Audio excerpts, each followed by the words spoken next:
Hello, Mr. Death Breath. You put a smile on my face.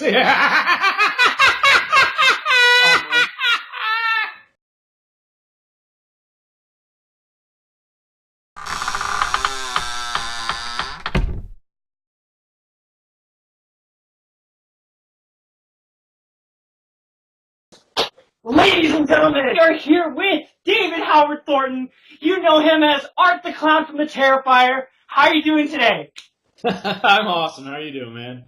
I'm honestly, I'm not even exaggerating. I am thrilled. This is like watching Kane Hodder do his magic in the Friday the 13th series and then meeting him.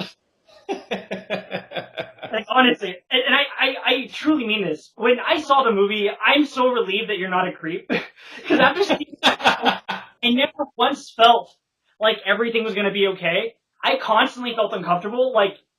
It's just like you honestly scared me. I told my wife about your movie, and I told her, watch out for Art the Clown, and she's like, why are you saying that? I'm like, he seems like such a nice guy. I try. Okay, so let's get started. So, I know that you have a background in miming. So, tell me about your acting background. Yeah, I really started basically, oddly enough, started acting as a child doing church theater of all things. Plays about Jesus. So from Jesus I've fallen. Monster. What's that? Like Jesus to this insane monster.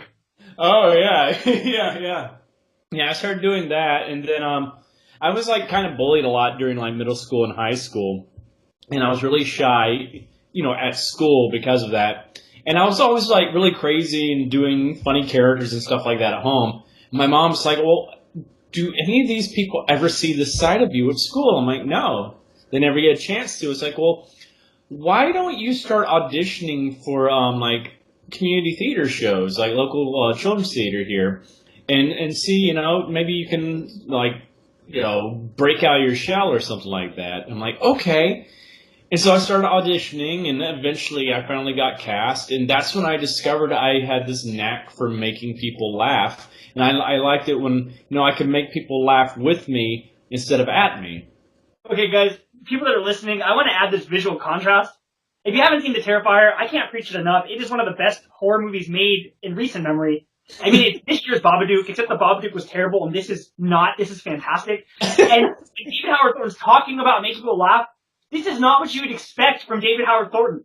I just want you guys to understand that are listening, because I still can't seem to connect that you're that creepy thing like this, and you're like, hey, what's up? And I'm like, it's just not working mentally right now. Yeah, that's the weird thing. Is I did a convention down in Arizona recently, Mad Monster Party, and they had all of the horror legends there, like Robert Englund, Kane Hodder, Savini was there, Tyler Mane, R.A. from who was Leatherface. They're all there. These guys had grown up watching these movies, and I was kind of how you. I was like, oh my god, and they were just the nicest, chill guys you'll meet. It was just it was so bizarre. Yeah, so this is not what I expected. Okay, so I want to give you praise about something. I mean, aside from the fact that I'm going to keep praising you for The Terrifier, because that's just something I still can't. I mean, honestly, I'm really enjoying this interview already, and I'm also fanning out because I get to basically meet the equivalent of meeting Robert Englund after doing Freddy Krueger, and I truly believe your movie's going to explode into more. And if it doesn't, it's just a shame. But okay, so what really blows me away is your 102 impressions in 10 minutes. Yes. Oh my gosh. Seriously. Guys, 102 impressions in 10 minutes, I believe it was, right? Or 105? Or was it 110? Yeah, I think about 110 I did, yeah. That was 8 years ago I recorded that, so. Alright, guys, check out this video. He goes from Bugs Bunny to Rocky Balboa to Elmer Fudd to Arnold Schwarzenegger. The who's who, you name it, he does it and nails every single one. And so much respect and so much praise for your Joker. I don't know what Phoenix is doing it. You could do it. I saw your monologue for the Killing Joke. Oh my gosh, that was insane. It was scary. Okay, so brings you to the other question. So I know you've done voice work. You've done voice work for Invisimals. You've done voice work for Miss Usuka. And you've also done, you're also an orderly in Gotham, which is great. And then The Terrifier. And I know you've done some stage work. You were the understudy for The Grinch. Yes. And also couple other characters. So what medium of performance do you prefer? since you've done them all? Gosh, that's a good question because they all have their merits to them. It's like what I love about voiceover is I can play characters that I would never be able to physically play. Like one character I got to play years ago, this horrible game called Ride to Hell Retribution. It was a great idea on paper. That's a bad game? Yeah. When you play that, it looks fun. Oh, it had so many flaws to it. It's like you could tell they rushed at the end. Like even like the stuff we had recorded, they like kind of like, we'll use the first take. I'm like, that was my practice take. Oh crap! But like one of the characters I played in that was one of the main villains. He's the first villain you fight, Anvil, this big mountain of a man. And it was just like, yeah, I could never play that in real life. It's like that's what I love about voiceover. I can play these crazy characters that like monsters and whatever that you can never play on camera. Stage wise, I just love the instant feedback and the relationship you can build with an audience right there, especially with comedy. You have to. There is that it's a game of tug of war kind of with an audience where. I feed off of them, their energy, especially with laughter and stuff like that. That just encourages me more. So I'm like, give me more, give me more, give me more. So and you get that instant feedback. You know if something's working and it's not. You don't get that with film. You don't know until like later on when this is put in front of an audience. Like, did that work or not? But film, on the other hand, it's if you make a mistake, unlike on stage, you can go back. Oh, we'll do another take. We'll do another take. So, but also with stage, you have the time to really especially if you have a nice run of a show, you have the time to add more to the characters. You discover more. In film, it's just instantaneous. You film that day, that's it. So you're like, oh well, and I'm one of these people. I think of things later on. I'm like, shit. I want to add that to the character. I'm like, oh well. So they all have their merits, I think. So I don't really have a favorite of all of them. I love hearing that, though, because, you hear about actors that have a particular, and I feel that, like, a true actor is able to take on anything. And from what I've seen of your several YouTube videos, you've managed to put yourself in every facet. And that's not even including, how funny is that? That you're an orderly in Gotham when you do this awesome monologue from The Killing Joke. Well done, by the way. I know I mentioned earlier, and it's just like, it's almost like the Joker in disguise, maybe. It's awesome that you are truly an actor's actor, and I respect that, because I love this crap. I think it's fantastic. Okay, so my third question. So, this is a question that I think everyone wants to know. So, tell me the story. How did this even happen? Because, you're an actor, so I get that you're not going to play, a particular role. You're going to play everything. So how did you go about becoming, okay, I'm going to say it, and I'm going to say this, guys. How did you go about becoming a clown more terrifying than Pennywise?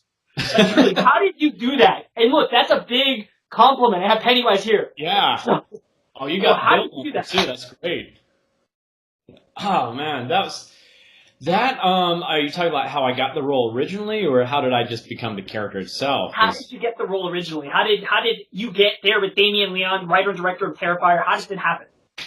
That, it was serendipity. It was just this random thing. I had seen, All Hallows Eve a few years ago, and I was like, oh, that's a cool character. I would love to play a character like that, because I grew up, watching Mr. Bean and a lot of old silent comedies and stuff like that, and I'd always wanted to play a character like that, where I got to just act with no words, just use all physical comedy and stuff like that, just to convey meaning. But I was like, when I saw Art in All Hallows Eve, like, oh, what a cool character. It's that kind of Mr. Beanish type of character, but he's evil. And boy, there's a lot of stuff you can do with that. I'm like, yes, I want to play a character like that. And that was in the back of my mind. And then I saw the audition for it in 2015 on this actor's website called Actors Access. And they were looking for someone to play Art. They were looking for a tall, skinny guy that had clowning or physical comedy experience that for the quote-unquote role of a lifetime. And I'm like, yeah. So I contacted my reps. I'm like, guys, please, I know I can get this role. Submit me. So they did. I go in there to the audition. They just told me to show up. They didn't give me any scripts or any sides or anything like that. And I'm sitting in the room with all these other people that are auditioning, and they all have scripts, and I'm just like, No. Am I missing something here? This is crap. Oh God. I have nothing prepared. So I go in the room. I'm like, they have scripts outside. Was I supposed to get one? They're like, no. I'm like, oh, okay. So what do you want me to do? And they're like, just, come up with a scene where you kill a guy. I'm like, okay. You want to give me a few minutes? They're like, no, go ahead and do it now. I'm like, all right. And this is why it's important for actors to know how to do improv, to be able to just think on your feet, because that's what I had to do. Right there in the moment, I came up with a scene where I decapitated a guy, where I cartoonishly snuck up behind him, knocked him out, cut off his head with a hacksaw, and I picked up his head, and I'm like, go, and I taste it. I'm like, take out a salt shaker, and I salt the head. Oh my God. In, like it, toss it in my bag for a snack for later, and just throw the bag over my shoulder and just skipped out. Almost kind of has like a Bugs Bunny kind of vibe, the way you. Yeah, and that's I finish and I get in the zone when I do this kind of stuff. So I'm totally oblivious to what's going on, and I snap out of the zone and I see Phil, our producer, and Damien just their heads on the table just cracking up, and I'm like, oh, anything else? They're like, oh no, man. It's like, can you come in for a makeup test? I'm like, yeah, sure. Yeah, so but it wasn't until a few months later I went for the makeup test. So they're putting the makeup on and stuff like that. I'm sitting there in the chair, got all the makeup on, and I'm like, so does this mean I have the job? They're like, oh yeah, no one told you? I'm like, no. Oh man. Yeah. He's what's going on? Am I going to sit here and then have to go home for a test? Yeah, and it was months later, and I'm just like, did I get the job or not? I didn't hear anything. I finally hear it's like, hey, come on in for the test. I'm like, great. Do I have the job? Wow. It was just serendipitous, though. I just randomly saw the audition and took a shot at it. So you guys make an attempt. You never know. Okay, That leads me to my next question, which is great because I'm glad you talked about what you added and what you improv with. So how much did you add and how much were you directed to do what you did? Because you did, I mean, gosh, it just scared me. Honestly, I don't want to say it scared me. You seemed funny, but in a very, that creepy bum that's staring at you too long while you're trying to take a nap and you're creepy. You know what I mean? Oh, I live in New York. I'm used to that. You see what I'm talking about? That's, the whole, and I'm like, oh my gosh, if I saw that in my closet, I think I might just run, Yeah. So how much did you add? How much did you get to, I guess more specifically, how much were you allowed to create the character and add what you wanted to add to it versus what you were directed? I would say it was about 50-50 because Damien and I really had we bonded a lot because he was also doing all my makeup. So at least 4 hours every single day we were together in the chair. And so we would just discuss things, and so we built up that relationship between the two of us where we just played off of each other. Now, sometimes he was very specific on what he wanted down to the type of smile he wanted on my face, et cetera, et cetera, et cetera. If you want me to cock my head a little bit, certain things he knew exactly what and I would ask him, and I was like, so what kind of smile do you want here? Or what kind of look do you want on my face? Blah, blah, blah. Other times he was just like, hey, let's just let the camera roll for a while. Whatever happens, happens. Wow. And it was the diner scene was like that. What was a scene where the camera just rolled? And yeah. All the different faces I was making in the diner, that was one of those. That was just hey, we just want to get you just a few faces. The scene was he's just like, hey, let's just let the camera roll, see what faces you can come up with. And I sat there for probably about 5 minutes just making face after face after face. And what it was is they forgot to tell me to stop. They were all just so busy watching me make faces. And they're like, oh shit, cut. They're like, we forgot. And I was like, well, you probably have enough material now. All the diner footage is you just making faces. Yeah, it was just fun. It was there's probably so much other stuff they didn't, leave in. Another great example was, I call it my Buffalo Bill scene where I was wearing the skin.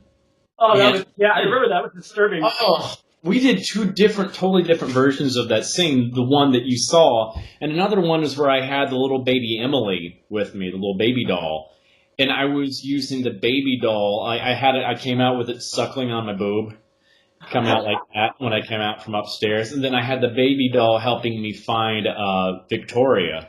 So I was doing like puppetry with the doll, like it's whispering in my ear. Then I'll use, like have the doll point out where she is and stuff like that. So, but they ended up thinking like me just doing the whole flaunting around like a dumb bimbo for a while. They thought that would be funnier, and creepier at the same time.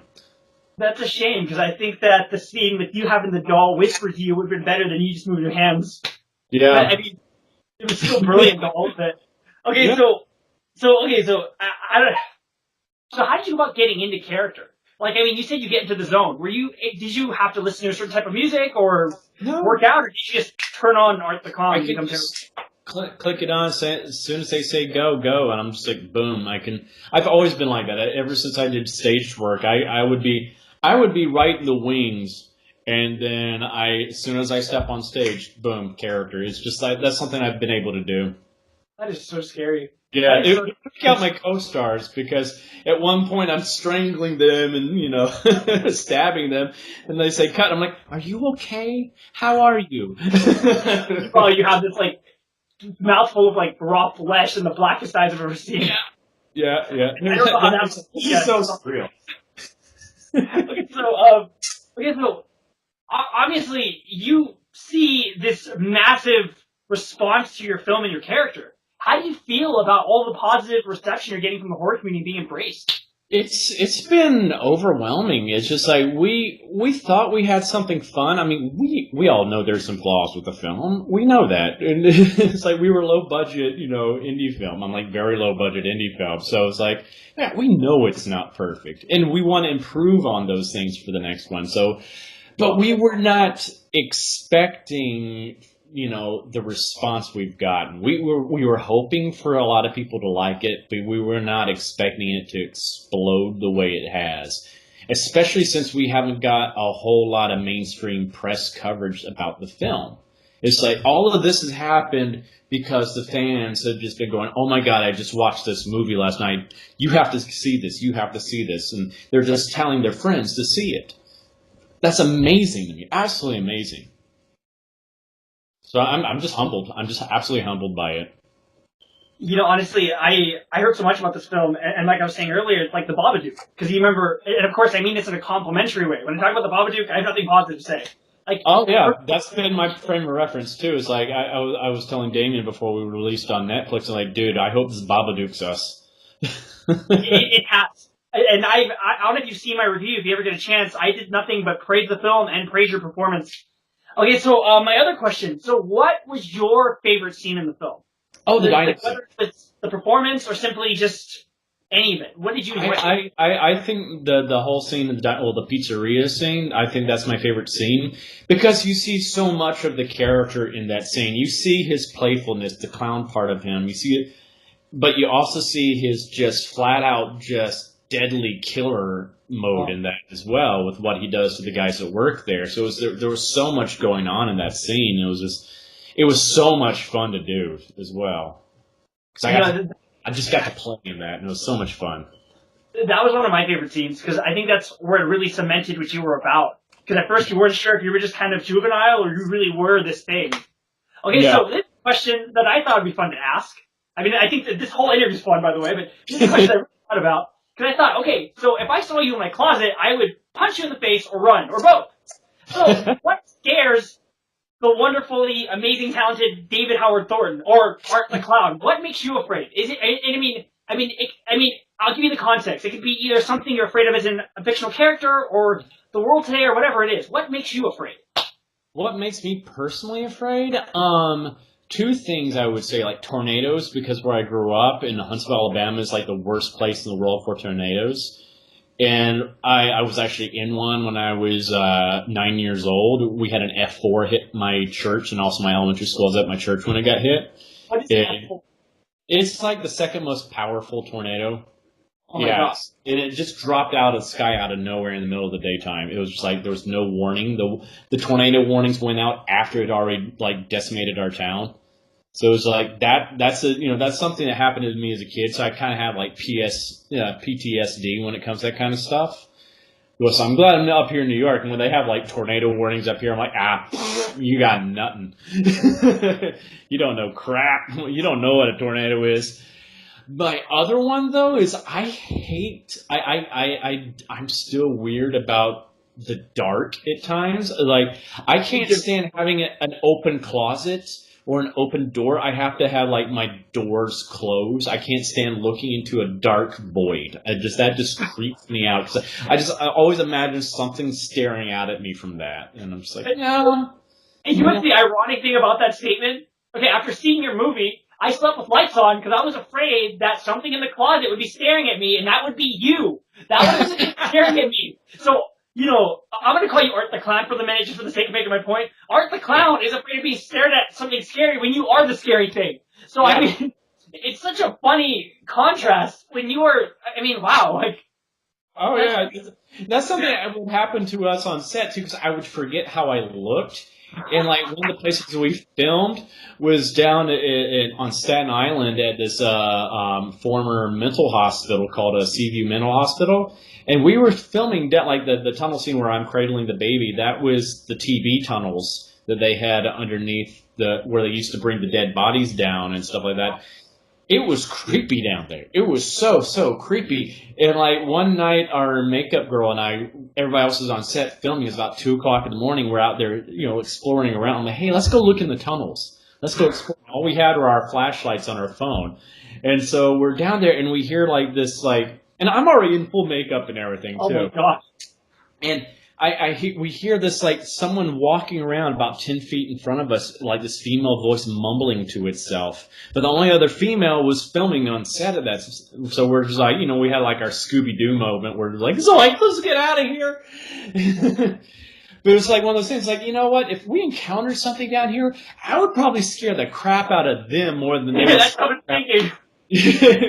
Because I was covered in blood and everything. I can only imagine if it was actually a person down there, and I came out and they just saw this light, and they just saw this bloody clown, like, ah! Oh my gosh! I was about to say you would scare them more than they would scare you. Yeah. I mean, you just had to smile to begin. Okay, so I was watching that end scene, and that end scene. I'm not gonna lie to you, like the whole thing scared me. But okay, guys, spoiler: if you haven't seen it, I'm sorry. But that end scene when your body bag gets opened up, and you're just like. I remember this whole thing go down my spine, and I'm like, oh my gosh, and immediately behind me, I'm like I think I might need to stop the movie. I mean, I think it's scared, but it scared me so bad that like my whole skin just turned to goose flesh. Yeah. It's like, oh my gosh. Okay, so that leads me to my other question. So, okay, first and foremost, before the two-part of the question, you're going to reprise the role if there's a sequel. Oh, right? Of course. Okay, good. And there's going to be a sequel, right? Yes. Okay, when will we be getting that? I mean, roughly. Give me, like, the ballpark.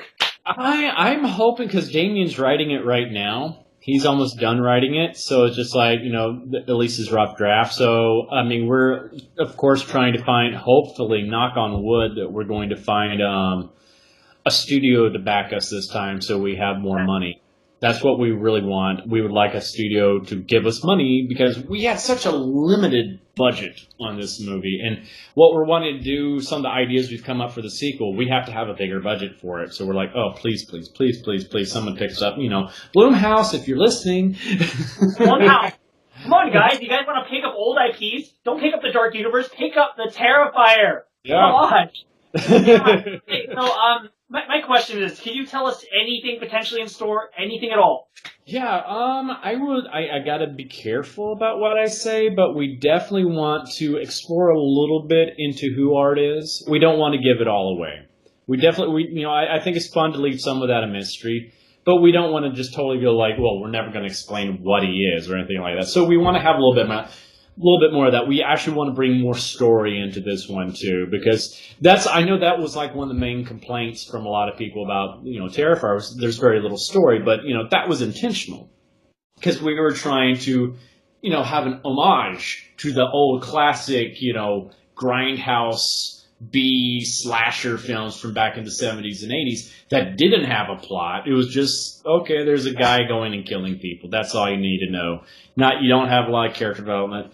So, like, we've done that now, but now we want to flesh out the universe more. We want to, and we definitely want to bring in a good protagonist that can go up against Art now. He needs, as I tell Damien, it's like, my Joker needs his Batman.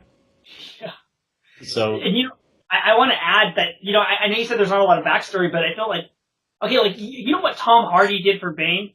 Mm-hmm. It's what you did for clowns. Like, I'm dead serious. Like, you managed to create this character, and without saying a word, you created this fully fledged character, and I find it amazing that Thank you. You were so scary. You brought so much playfulness and eeriness without saying a single word. So I think it's fantastic that you want to go deeper, but in the same respect, so much respect to you for what you did. Because you really made this fully created character. And it's amazing. Well, he's so much fun. He's such a fun character, I think, because there's a lot of personality to him, and I wanted to bring as much personality I could to him. Because you see, especially with the silent killers you see in these films, like Jason and Michael, I mean, of course, Kane actually brought some of that to it when he played Jason. You could see where he would get frustrated and stuff like that. But you don't see that a lot with these type of killers. Except for maybe like Freddy and Chucky. There's usually not a lot going on there. But I'm like, well, he's a clown. He's got to be more animated. And I'd always think it was fun playing around with things where he would get frustrated when things didn't work the way that he wanted them to. Like when the gun jammed or like... I remember lots of that. That's just stuff we just made up on the spot. It was because I like with like when I was trying to smother her with the plastic, when she ripped through it, it was like, well, we had to come up with something so she had an excuse to like have time to grab the spike and stab me in the foot. I'm like, well, what if he's just so confident in himself that he's not going to worry about her? He's more preoccupied as like, what the hell happened to this plastic? That should have worked, damn it. It's just like, I thought that was such a great scene, because it's like, for once, like, the damsel was an idiot. It's like she went to the plastic, and you're just like, and I'm like, good. I'm like, good. That should have worked. Okay, so, where can people find you? Let's get your social media so everyone can find you and know more about the developments of the movies coming out with you and everything you're in. Well, I'm on like English hard. I'm. This is why I'm a silent character. No, but I'm on like Facebook, Twitter, and Instagram under some variation of David Howard Thornton, maybe David H. Thornton or something. I just can never remember all those anymore. So it's like, yeah, I'm. This is what I hate about Facebook, though. It's like it only allows you to have like 5,000 friends. So I'm almost at my limit there. I'm like, no! Wait, you can friend you on Facebook? Yeah. Oh! You might get one from a guy in a Michael Myers mask. Yeah, totally fine. Totally fine. But yeah, I mean, like, find me on... I try to, especially with Instagram, I try to follow anybody back that follows me on Instagram and Twitter and all that. Because I think if someone's going to take their time to, follow me, I think it's just is kind enough to follow them as well. Because, I think that's a good way to build relationship with your fans and stuff like that as well. Because I'm really appreciative of all my fans because, like I said before, it's the fans that have made this movie a success. It's because of you guys getting the word out there. That's why we have exploded the way we have. I really want to thank you so much for taking the time to let me interview. Like I said before, I'll say it again. Your performance, it's great to see the contrast in who you are and see you just being like a totally wonderful person. Because you were so scary. And honestly, I compare this to, Freddy lost his edge and became more of a fun icon. But if you watch that first movie, there's something so uncomfortable about him. Oh, yeah.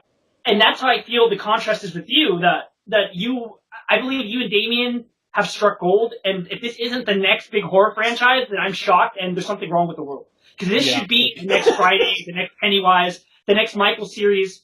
Because, what you guys made is nothing short of gold. And thank you so much for letting me meet someone I admire. Because there's a big disconnect between, filmmaking and fans. You can't talk to Christopher Nolan and tell him how much you love Batman.